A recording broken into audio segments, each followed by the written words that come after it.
வணக்கம். நீங்கள் இணைந்திருப்பது வாகனின் பிரதான செய்திகளோடு. நான் காயத்ரி ஸ்ரீ ஆனந்த். நான் அபு ஹனிஃபா முகமது ரிஸ்மி. முதலில் தலைப்புச் செய்திகள். மக்களின் குற்றச்சாட்டுகளுக்கு ஆளாகாத வண்ணம் சேவையாற்றுவது ஜனாதிபதி அலுவலக ஊழியர்களின் கடமையாகும் என்று ஜனாதிபதி தெரிவித்தார். தற்காலிகமாக நிறுத்தி வைக்கப்பட்டிருந்த மேல்கொத்மலை நீர் மின் உற்பத்தி மீண்டும் ஆரம்பம். தொப்பிகல பிரதேசம் சுற்றுலா பயணிகளை கவரும் இடமாக அபிவிருத்தி. எண்ணெய் வள அபிவிருத்தி தொடர்பாக புதிய சட்டமூலம். அடுத்த 2 ஆண்டுகளில் மேலும் 10 சீனி உற்பத்தி தொழிற்சாலைகளை நிறுவ நடவடிக்கை. அமெரிக்காவின் டெக்சாஸ் மாநிலத்தில் உரத் தொழிற்சாலை ஒன்று நிகழ்ந்த பாரிய வெடிவிபத்தில் 15 பேர் உயிரிழப்பு. இனி விரிவான செய்திகளின் முதலில் சில உள்நாட்டு செய்திகள்.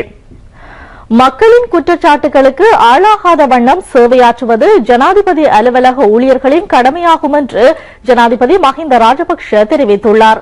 புத்தாண்டு பாரம்பரியங்களை நிறைவேற்றிய பின்னர் அலுவலகத்தில் கடமையை ஆரம்பிப்பது தொடர்பாக இன்று காலை நடைபெற்ற வைபவத்தில் உரையாற்றுகையில் ஜனாதிபதி இதனை தெரிவித்தார்.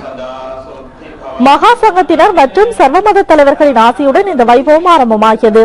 அலுவலக ஊழியர்களுக்கு புத்தாண்டு வாழ்த்துக்களை தெரிவித்துக் கொண்ட ஜனாதிபதி புது வருடத்தில் மக்களுக்கான கடமைகளை நிறைவேற்றுவதற்கு திடசங்கல்பம் போடுமாறு அனைவரையும் கேட்டுக் கொண்டார். ஜனாதிபதியின் செயலாளர் லலித் வீரதுங்கவும் இந்த நிகழ்ச்சியில் பங்கு பெற்றினார். නවවසරයේද ජනතාව වෙනුවෙන් යුතුයකම් ඉටු කිරීමට අධිකම් කරගන්නයි සිළු දෙනාගෙන් ඉල්ලා සිටියේය. ජනාධිපති ලේකම් ලලිත් වීරතුංග මහතාද මේ අවස්ථාවට එක් විය.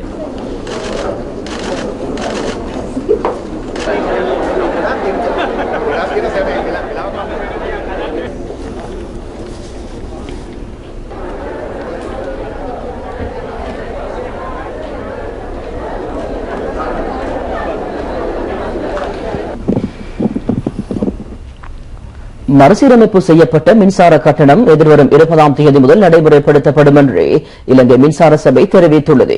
தொடர்ந்து மின் விநியோகத்தை முன்னெடுப்பதற்காக விலை மறுசீரமைப்புக்கு அனுமதி வழங்கப்பட்டுள்ளதாக பொதுமக்கள் பயன்பாட்டு ஆணைக்குழு குறிப்பிட்டுள்ளது. இவ்வாண்டில் மொத்த மின்சார தேவையை பூர்த்தி செய்ய 12,566 கிகாவாட் மின்சாரம் தேவைப்படுகின்றது. எரிபொருளை பயன்படுத்தி ஒரு அலகு மின்சாரத்தை உற்பத்தி செய்ய ₹23.88 செலவாகின்றது. எனினும் ₹15.65 ஒரு அலகு மின்சாரம் விற்பனை செய்யப்படுகின்றது. அரசாங்கம் மக்களுக்கு 2011ஆம் ஆண்டு ₹6,100 கோடி மின்சார மானியத்தை வழங்கியது. இதில் ₹3,300 கோடி வீட்டு பாவனையாளர்களுக்காக வழங்கப்பட்டது. இதனால் மின்சார சபை பெரும் நெருக்கடியை எதிர்நோக்கியுள்ளது. மக்களுக்கு மானியம் வழங்குவதற்காக மக்கள் வங்கியிடமிருந்து ₹4,200 கோடி கடன் பெறப்பட்டுள்ளது. தனியார் மின் உற்பத்தியாளர்களுக்கு ₹2,100 கோடி பெட்ரோலிய கூட்டுத்தாபனத்திற்கு ₹1,740 கோடி மின்சார சபையினால் செலுத்தப்பட வேண்டியுள்ளது. இந்த பெரும் செலவினத்தை ஓரளவுக்காயிலும் சமாளிப்பதற்காக கட்டண விலை சீரமைப்பு மேற்கொள்ளப்பட வேண்டும் என்று பொதுமக்கள் பயன்பாட்டு ஆணைக்குழு தெரிவித்துள்ளது. மின்சார சபையின் சேவை ஆற்றலையும் முறையான செயற்பாட்டையும் முன்னெடுப்பதற்கு நிபந்தனைகள் முன்வைக்கப்பட்டுள்ளன. இந்த நிபந்தனைகளை நிறைவேற்ற தவறினால் அதற்கு எதிராக நடவடிக்கை எடுக்கப்படும் என்று பொதுமக்கள் பயன்பாட்டு ஆணைக்குழு தெரிவித்துள்ளது. அரசாங்கத்தின் கொள்கைக்கு அமைய முன்னெடுக்கப்படும் அனைவருக்கும் மின்சார வசதியை வழங்கும் விசேட திட்டம் காரணமாக மின் கட்டணங்களை சீரமைக்க வேண்டிய நிலைமை ஏற்பட்டுள்ளதாக அரசாங்கம் தெரிவித்துள்ளது. அமைச்சரவை தீர்மானங்கள் பற்றி அறிவிக்கும் முகமாக இன்று நடைபெற்ற ஊடக மாநாட்டில் அமைச்சர் கெஹலிய ரம்புக்வெல இதனை தெரிவித்தார். தற்காலிகமாக நிறுத்தி வைக்கப்பட்டிருந்த மேல்கொத்மலை நீர்மின் உற்பத்தி மீண்டும் ஆரம்பிக்கப்பட்டுள்ளது. இதன் மூலம் தேசிய மின் வலையமைப்புடன் 150 மெகாவாட் மின்சாரம் சேர்க்கப்படுகின்றது. மேல்கொத்மலை நீர்த்தேக்கத்தையும் சுரங்கத்தையும் பரிசோதிக்கும் பொருட்டு அங்கிருந்து நீர் முற்றாக வெளியேற்றப்பட்டது. கடந்த 4ஆம் தேதி மீண்டும் நீர்த்தேக்கத்தில் நீரை நிரப்பும் நடவடிக்கை ஆரம்பமானது. தற்போது நீர்த்தேக்கத்தில் நீர் முழுமையாக நிரம்பியுள்ளது. தற்பொழுது பெய்து வரும் கடும் மழையின் காரணமாக மேல்கொத்மலை நீர்த்தேக்கத்தின் வான்கதவுகளை அடிக்கடி திறக்க வேண்டியிருப்பதாக பொறியியலாளர்கள் தெரிவித்துள்ளனர். நீர்த்தேக்கத்தின் தாழ்ந்த பகுதியில் கொத்மலை ஓயாவை பயன்படுத்தும் பொதுமக்கள் அவதானத்துடன் இருக்குமாறு கேட்கப்பட்டுள்ளனர்.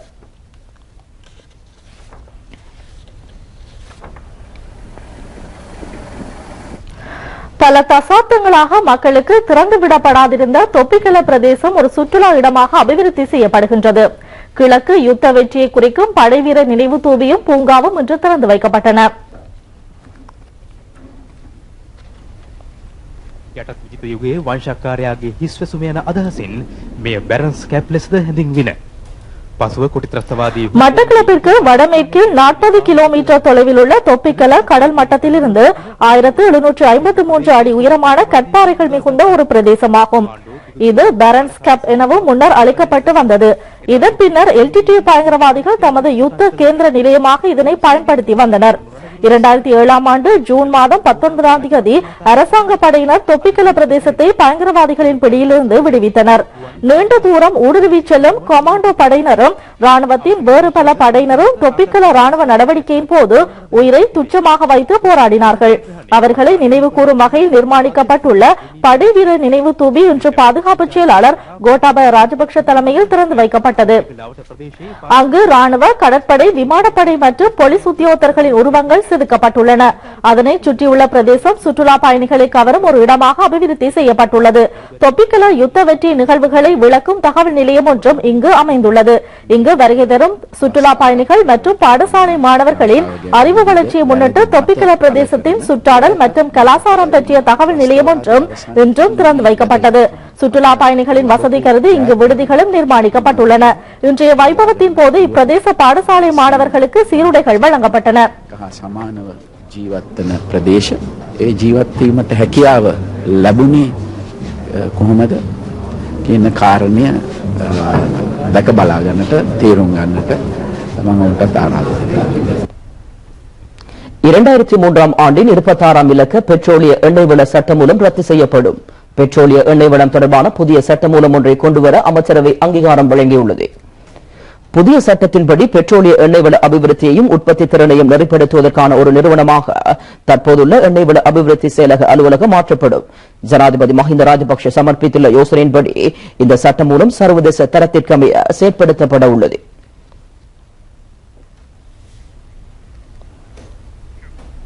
கொழும்பு லேடி ரிச்வே சிறுவர் வைத்தியசாலையில் தங்கியிருந்து சிகிச்சை பெறும் பிள்ளைகளுக்கு கல்வி புகட்டுவதற்கு ஆரம்ப கல்வி ஆசிரியர்களின் சேவையை பெறுவது தொடர்பாக அமைச்சர் பந்துல குணவர்தன சமர்ப்பித்த யோசனையையும் அமைச்சர் ஏற்றுக்கொண்டுள்ளது. புதிய கல்விப்பீட ஆசிரியர்கள் மத்தியிலிருந்து இதற்கென 4 சிங்கள மொழி மூல ஆசிரியர்களும் ஒரு தமிழ் மூல ஆசிரியரும் தெரிவு செய்யப்படுவார்கள்.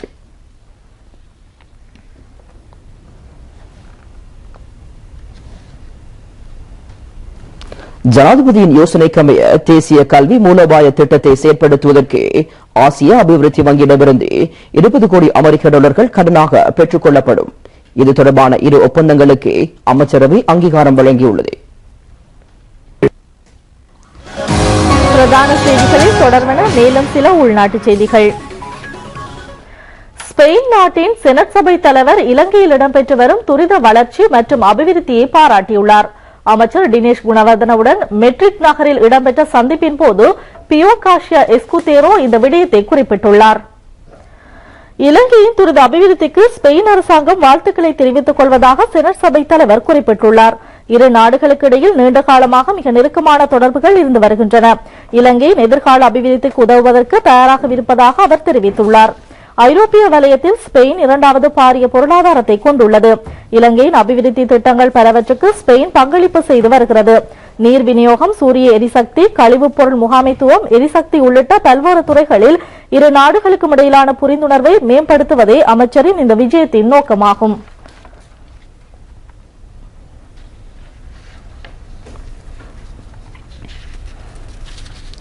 வடபகுதியில் நிலக்கரி வெடிகளை அகற்றும் விசேட வேலை திட்டத்தில் 95% பூர்த்தியடைந்திருப்பதாக பொருளாதார அபிவிருத்தி அமைச்சு தெரிவித்துள்ளது. இன்னமும் 96 சதுர கிலோமீட்டர் பிரதேசத்தில் மாத்திரமே நிலக்கரி வெடிகளை அகற்ற வேண்டியுள்ளது. 2009ஆம் ஆண்டு மே மாதம் 19ஆம் தேதி எல்டிடி பயங்கரவாதிகளின் வன் செயல்களை முடிவுக்கு கொண்டு வருவதில் அரசாங்கம் வெற்றி கண்டது. பயங்கரவாதிகள் புதைத்திருந்த கன்னிவெடிகளும் பொறிவெடிகளுமே இடம்பெயர்ந்த மக்களை மீள குடியமர்த்துவதற்கு முக்கிய தடையாக இருந்தன. 2064 சதுர கிலோமீட்டர் பிரதேசத்தில் கன்னிவெடிகள் புதைக்கப்பட்டிருப்பதாக மதிப்பிடப்பட்டிருந்தது. 2009ஆம் ஆண்டு ஜூன் மாதம் நிலக்கன்னிவெடிகளை அகற்றும் விசேட வேலை திட்டம் ஆரம்பமாகியது.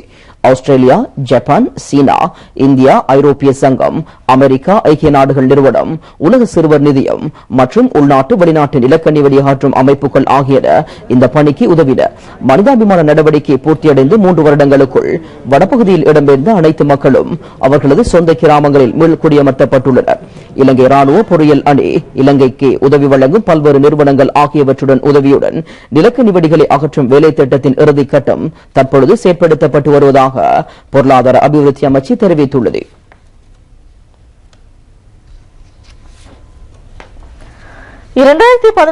ஆண்டில் இலங்கை 6.5% பொருளாதார வளர்ச்சி எய்தும் என எஸ்கேப் என அழைக்கப்படும் ஐக்கிய நாடுகள் பசிபிக் பொருளாதார சமூக ஆணைக்குழு எதிர்வு கூறியுள்ளது.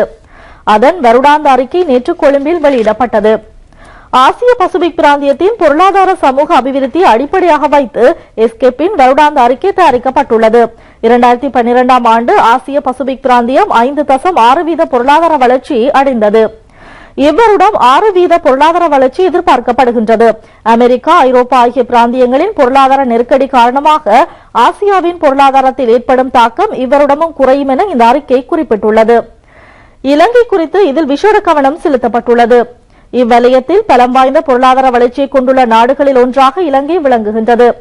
கடந்த வருடம் காலநிலை அனர்த்தங்கள் காரணமாக இலங்கையின் பொருளாதார வளர்ச்சியில் பாதிப்பு ஏற்பட்டது.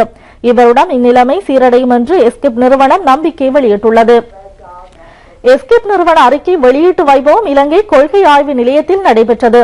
இந்நிகழ்வில் எஸ்கேப் நிறைவேற்று செயலாளர் கலாநிதி நொயலின் ஹைச்சர், தகவல் ஆய்வு நிலைய தலைவர் பேராசிரியர் WD லக்ஷ்மன், பொருளாதார நிபுணர் கலாநிதி சமன் கலேகம் ஆகியோர் கலந்து கொண்டனர். Is the principal author of the report. Is that if the existing challenges, China, like India, what these we believe of this region. Tsunami அழுத்தத்தினால் பாதிக்கப்பட்ட திருகோணமலை கிண்ணியா டிபி ஜாயா வித்யாலயத்தை அண்ணல் நகரில் புதிய காணியில் மீண்டும் நடத்துமாறு கோரி பாடசாலை மாணவர்கள் இன்று ஆர்ப்பாட்டம் ஒன்றில் ஈடுபட்டனர். பெற்றோர் மற்றும் கல்வி அபிவிருத்தி சங்க உறுப்பினர்களின் பங்கேற்புடன் நடைபெற்ற இந்த ஆர்ப்பாட்டத்தில் மாணவர்களும் கலந்து கொண்டனர். சுனாமியால் பாதிக்கப்பட்ட இந்த பாடசாலைக்கு நிரந்தரமாக வேறு இடத்தில் காணி வழங்கப்பட்டு கட்டட வேலைகள் இடைநடுவில் உள்ளதால் இந்த மீளமைப்பு பணிகளை துரிதப்படுத்துமாறும் மாணவர்கள் கோரிக்கை விடுத்துள்ளனர். கிழக்கு மாகாண முதலமைச்சரின் பணிப்பின் பேரில் அதிகாரிகள் ஆர்ப்பாட்ட இடத்திற்கு வருகை தந்திருந்தனர். இந்த விடயம் தொடர்பாக உடனடி நடவடிக்கைகள் மேற்கொள்ளுமாறு முதலமைச்சர் நஜீப் அப்துல் மஜீத் உரிய அதிகாரிகளுக்கு பணிப்புரை விடுத்துள்ளார்.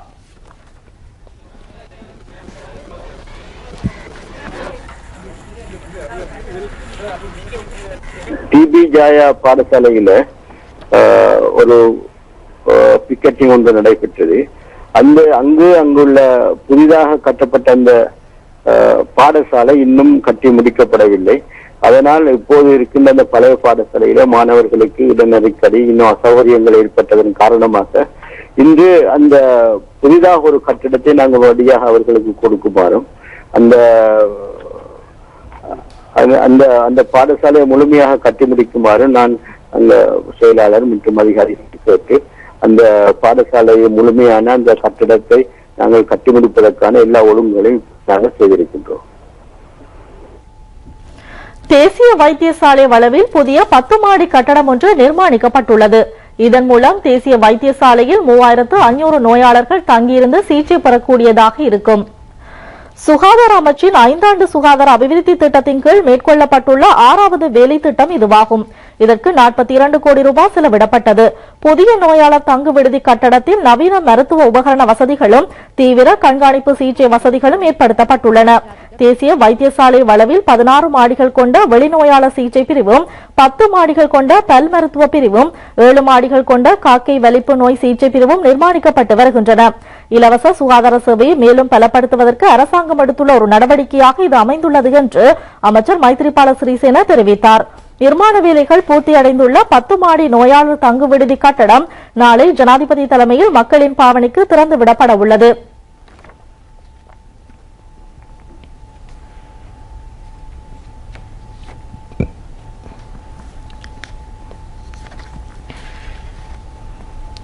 இரண்டு வருட கால பகுதியில் 10க்கும் மேற்பட்ட சீனி தொழிற்சாலைகள் திறக்கப்படும் என்று சீனி கைத்தொழில் அமைச்சர் லக்ஷ்மன் செனவிரத்ன தெரிவித்துள்ளார்.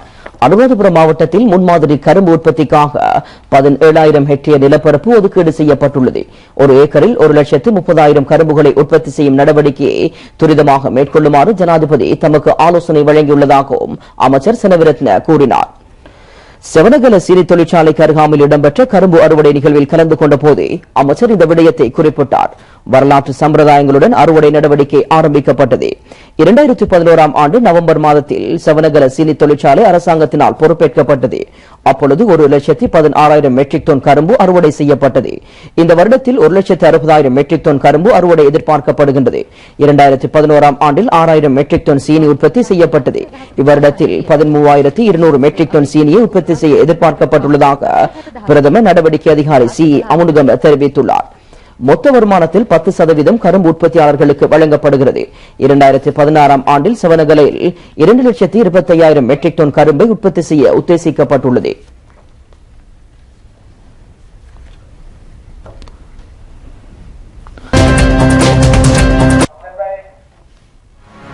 தொடர்பான வெளிநாட்டு செய்திகள். டெக்சாஸ் மாநிலத்தின் வாக்கோ நகரில் உர தொழிற்சாலையில் இடம்பெற்ற பாரிய அளவிலான வெடி விபத்தில் 15 பேர் இறந்துள்ளனர். 160க்கும் அதிகமானோர் காயமடைந்தார்கள். இவர்களுக்கு வைத்தியசாலைகள் பலவற்றில் சிகிச்சை அளிக்கப்பட்டு வருகின்றது. 10க்கும் மேற்பட்ட வீடுகள் முற்றாக சேதமடைந்துள்ளன. உயிர் தப்பியிருப்பவர்களை கண்டுபிடித்து காப்பாற்ற நிவாரண பணியாளர்கள் வீடு வீடாக தேடுதல் நடவடிக்கைகளை மேற்கொண்டுள்ளனர். வெடிவிபத்து ஏற்பட்ட இடத்தில் தீயை கட்டுப்படுத்த அதிக எண்ணிக்கையிலான தீயணைக்கும் படையினர் கடமையாற்றி வருகின்றனர். அவசர சேவைகள் அதிகாரிகள் தகவல் தருகையில் தொழிற்சாலையில் களஞ்சியப்படுத்தப்பட்டிருந்த 20 டன் அமோனியாவே இந்த வெடிவிபத்துக்கான காரணமாக இருக்கலாம் என்று கூறியுள்ளனர். மேலும் பல வெடிவிபத்துக்கள் இடம்பெறக்கூடும் என்ற அச்சத்தில் வாக்கு நகரத்தின் அரை பங்கு பிரதேசத்தில் வாழ்ந்த மக்கள் வெளியேற்றப்பட்டுள்ளனர். 1947 ஆண்டிலும் டெக்சாஸ் துறைமுகத்தில் நிறுத்தப்பட்டிருந்த அமோனியாவை ஏற்றி வந்த கப்பல் ஒன்றிலும் தொடர்ச்சியான வெடிவிபத்துக்கள் ஏற்பட்டதனால் 500க்கும் அதிகமானோர் உயிரிழந்தமை குறிப்பிடத்தக்கது. போஸ்டன் குண்டுவெடிப்பு நிகழ்ந்து 2 நாட்கள் நிறைவடையும் இந்த தருணத்தில் இதில் சம்பந்தப்பட்ட ஒரு சந்தேக நபர் கைது செய்யப்பட்டுள்ளார் என்ற வகையில் செய்தி ஸ்தாபனங்கள் வெளியிட்ட தகவலை தவறானது என்று சமஷ்டி உளவறியும் நிறுவனம் தெரிவித்துள்ளது. ஏற்கனவே CNN மற்றும் அசோசியேட்டட் பிரஸ் என்ற நிறுவனங்கள் ஒரு சந்தேக நபர் கைது செய்யப்பட்டுள்ளார்கள் என செய்திகளை வெளியிட்டிருந்தன. உளவறியும் நிறுவன அதிகாரிகள் தகவல் தருகையில் குறிப்பிட்ட ஒரு சந்தேக நபர் கைது செய்யப்பட்டுள்ளார் என உத்தியோகபூர்வமாக இதுவரை அறிவிக்கவில்லை என்று தெரிவித்துள்ளனர். அங்கு பொருத்தப்பட்டிருந்த ரகசிய கமராவில் நபர் ஒருவர் பை ஒன்றை போட்டுவிட்டு செல்லும் படம் காணப்பட்டது என்றும் இவரை தேடி கண்டுபிடிக்கும் நடவடிக்கைகள் மேற்கொள்ளப்படுகின்றன என்ற வகையிலான தகவலை அடுத்து இத்தகைய செய்திகள் வெளியிடப்பட்டிருக்கலாம் என்றும் அந்த அதிகாரி மேலும் தெரிவித்தார். இனி உலக செய்திகள் சிலவற்றின் சுருக்கம். பாதுகாப்பு சபை விதித்த கட்டுப்பாடுகள் நீக்கப்பட்டு அமெரிக்காவும் தென்கொரியாவும் கூட்டு ராணுவ பயிற்சிகளை நிறுத்தினால் மாத்திரமே பேச்சுவார்த்தைகளில் பங்கு பெற்ற முடியும் என்று வடகொரியா அறிவித்துள்ளது. இதற்கான அறிக்கை ஒன்றை அந்த நாட்டின் தேசிய பாதுகாப்பு ஆணைக்குழு வெளியிட்டுள்ளது. 어불성설이고 심지어는 적반 சேதமடைந்த புகுஷிமா அணுசக்தி நிலையத்தை சர்வதேச அணுசக்தி முகவர் நிலையம் வட அமெரிக்கா ஐரோப்பிய நாடுகளைச் சேர்ந்த அதிகாரிகள் பார்வையிட்டுள்ளனர். நிலையத்தை நிர்வகித்து வரும் டோக்கியோ மின்சார நிறுவனம் விடுத்த முறைப்பாட்டை அடுத்து இந்த நடவடிக்கை மேற்கொள்ளப்பட்டது.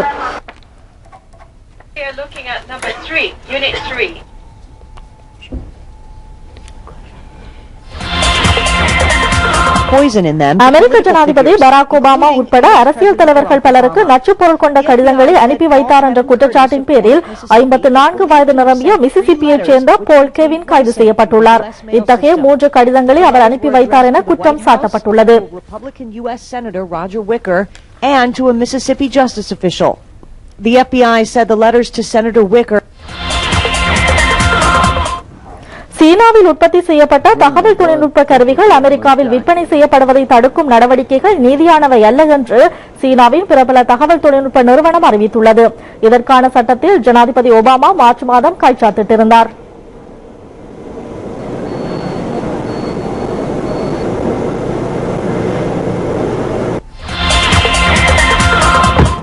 போர்த்துகல் அரசாங்கம் அறிவித்துள்ள சிக்கன நடவடிக்கைகளை நிராகரிப்பதாக அந்த நாட்டின் முக்கிய எதிர்க்கட்சி அறிவித்துள்ளது. இந்த விடயம் சம்பந்தமாக சர்வதேச நாணய நிதியம், ஐரோப்பிய சமூகம், ஐரோப்பிய மத்திய வங்கி என்பவற்றின் அதிகாரிகள் சோசலிச கட்சி தலைவரை சந்தித்து உரையாடியுள்ளனர்.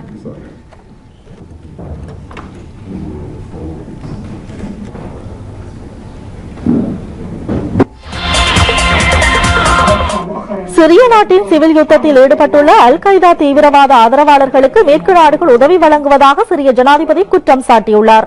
எதிர்காலத்தில் அல் qaeda தீவிரவாதிகள் ஐரோப்பிய நாடுகளிலும் அமெரிக்காவிலும் தாக்குதல்களை நடத்தக்கூடும் என்றும் அவர் எச்சரிக்கை விடுத்துள்ளார்.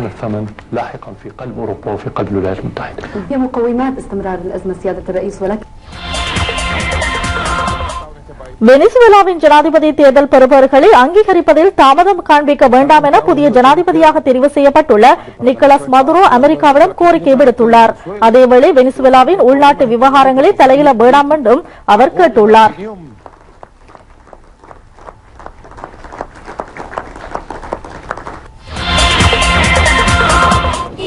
பாகிஸ்தானில் 2007ஆம் ஆண்டு மார்ச் மாதத்தில் நீதிபதிகளை வீட்டுக் காவலில் வைப்பதற்கான நடவடிக்கைகளை மேற்கொண்டார் என்ற குற்றச்சாட்டின் பேரில் அந்த நாட்டின் முன்னாள் ஆட்சியாளர் பர்வஷ் முஷாரப் கைது செய்யப்பட வேண்டும் என்று பாகிஸ்தான் நீதிமன்றம் உத்தரவு பிறப்பித்துள்ளது.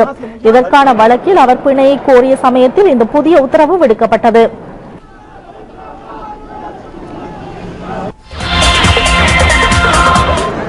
பெங்களூரில் இந்தியாவின் பிரதான எதிர்க்கட்சியான பிஜேபியின் அலுவலகத்துக்கு சமீபமாக இடம்பெற்ற குண்டுவெடிப்பில் 16 பேர் காயமடைந்துள்ளனர். இந்த குண்டுவெடிப்புக்கு கேஸ் சிலிண்டருக்குள் வைத்த குண்டே காரணம் என முன்னர் அறிவிக்கப்பட்ட போதிலும் மோட்டார் சைக்கிளில் வைக்கப்பட்ட வெடிக்கும் உபகரணமே இதற்கான காரணம் என்று போலீஸ் ஆணையாளர் அறிவித்துள்ளார்.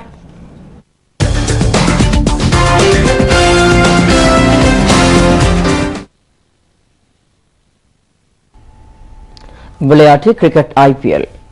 இந்தியாவில் நடைபெற்று வரும் ஐபிஎல் கிரிக்கெட் போட்டித் தொடரில் நேற்று நடைபெற்ற இரு போட்டிகளில் சன்ரைசர்ஸ் ஹைதராபாத் மற்றும் ராஜஸ்தான் ராயல்ஸ் அணிகள் வெற்றியீட்டியுள்ளன. இந்தியாவின் புனே மற்றும் ஜெய்ப்பூரில் இந்த போட்டிகள் நடைபெற்றன. ராஜஸ்தான் ராயல் அணி மும்பை இந்தியன்ஸ் அணியை 87 ஓட்டங்களால் தோற்கடித்து அமோக வெற்றியை பெற்றது. முதலில் துடுப்பெடுத்தாடிய ராஜஸ்தான் ராயல்ஸ் அணி 20 ஓவர்களில் 3 விக்கெட்டுகளை இழந்து 179 ஓட்டங்களை எடுத்தது. அஜங்கியா ரெஹானே ஆட்டமிழக்காத 68 ஓட்டங்களை பெற்றார். ஷேன் வாட்சன் 31 ஓட்டங்களையும் கிஷான் யாக்னிக் 34 ஓட்டங்களையும் எடுத்தார். பென் ஹாட்ச் ஆட்டமிழக்காது 27 ஓட்டங்களை எடுத்தார். மும்பை இந்தியன்ஸ் அணியின் சார்பில் விளையாடும் லசித் மாலிங்க 4 ஓவர்கள் பந்து வீசியும் விக்கெட்டுகள் எதனையும் கைப்பற்றவில்லை. இவர் 30 ஓட்டங்களை கொடுத்திருந்தார். இவரது பந்து வீச்சு குறித்து கடுமையாக விமர்சிக்கப்பட்டுள்ளது. ராஜஸ்தான் ராயல்ஸ் அணியின் பந்து வீச்சாளராக பிரபல மும்பை இந்தியன்ஸ் அணியை 92 ஓட்டங்களுக்கு மட்டுப்படுத்தினார்கள். 17 ஓவர் 2 பந்து வீச்சுகளில் அனைத்து விக்கெட்டுகளும் வீழ்த்தப்பட்டன. சச்சின் டெண்டுல்கர், கிராண்ட் போலப் ஆகியோர் ஒரு ஓட்டம் பெற்ற நிலையில் ஆட்டமிழந்தனர்.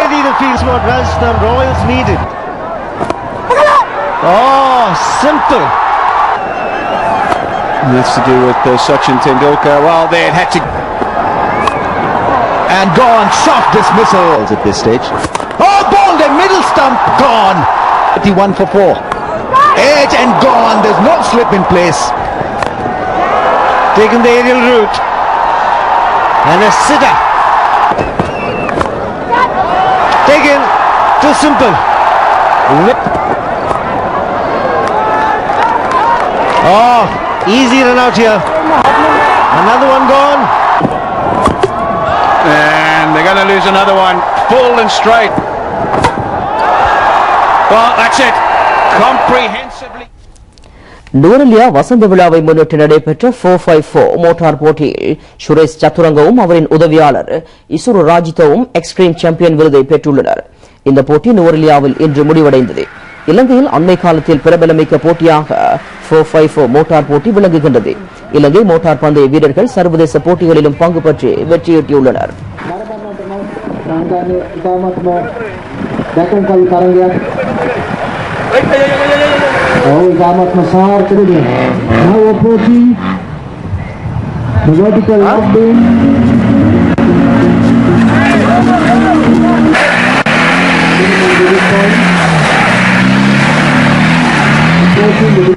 Daredevil driving.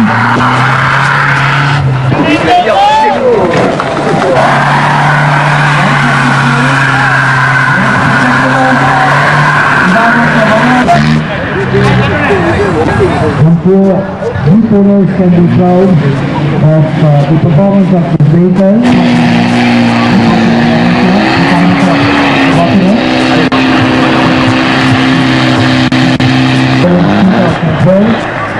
Last year on the same track around the same time. இனி மீண்டும் தலைப்புச் செய்திகள். இத்துடன் ரூபவாகினியின் பிரதான செய்திகள் நிறைவடைகின்றன. வணக்கம்.